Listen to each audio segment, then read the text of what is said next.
You've heard the phrase engine failure, but what does it actually mean for a pilot?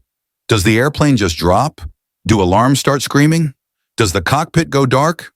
Flashing warning lights, engine diagrams, footage of famous incidents. Today we're taking you inside the flight deck to break down exactly what happens when a jet engine loses power.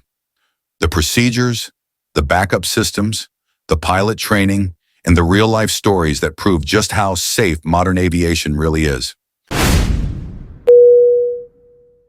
First, let's clear up a misconception. Jet engines almost never fail. Modern turbines are some of the most reliable machines ever built. We're talking failure rates measured in millions of flight hours, reliability numbers, turbine anatomy.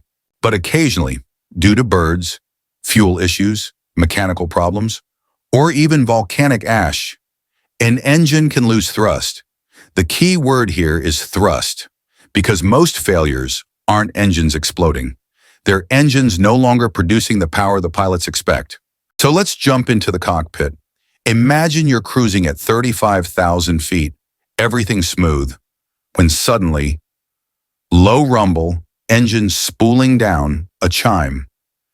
You hear a few thumps, maybe a vibration, and then the engine's indicators drop. In most cases, that's it. No fireball, no plane shaking apart. Engine instruments, N1, N2 dropping, fuel flow at 0. The cockpit systems instantly detect the power loss. Pilots may get alerts like engine fail, engine flameout, or loss of thrust. But here's the important part. The aircraft is still flying normally. Why? Because commercial jets are designed to fly and even climb on just one engine. Pilots are trained for engine failures constantly. Simulators throw this scenario at them in every qualification cycle. Sim session footage. The moment a failure is recognized, the crew springs into a well-rehearsed routine called memory items, a short list of steps they must perform immediately without even looking at a checklist. Memory items often include maintain control, identify the failed engine, ensure the operating engine is producing power, set the proper pitch and speed, if necessary, secure the damaged engine. And only after that comes the physical checklist, a longer, detailed set of instructions designed to stabilize the situation. This is where aviation safety shines. Every step is designed to slow things down, reduce stress, and prevent pilots from making rushed decisions. Let's address the big question. Can a plane fly with one engine? Absolutely. Commercial jets must prove they can climb, maneuver, and land safely with one engine inoperative. That's not recommended. It's a legal certification requirement. The aircraft's autopilot can usually handle this situation too, though many pilots prefer manual control during the initial moments. With one engine, the plane will descend gradually, but it's a controlled descent, and pilots have plenty of time to decide where to land.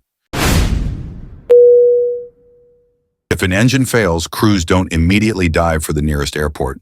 Instead, they consider runway length, weather, terrain, air traffic, fuel load, and how busy the airport is. In most cases, pilots choose a large, familiar airport with good emergency services. This decision is strategic, not rushed. Now let's look at real incidents that show how training and engineering save lives. Case 1. U.S. Airways Flight 1549. The miracle on the Hudson. 2 engines, 2 bird strikes, 0 thrust. At just 3,000 feet, far below glide-safe altitude, Captain Sully Sullenberger had seconds to act. His training kicked in instantly. No runway was reachable, so the Hudson River became the landing strip. Everyone survived. This wasn't luck. It was skill, preparation, and aircraft design. Case 2, British Airways Flight 9, Volcanic Ash. A 747 flying through volcanic ash lost all 4 engines.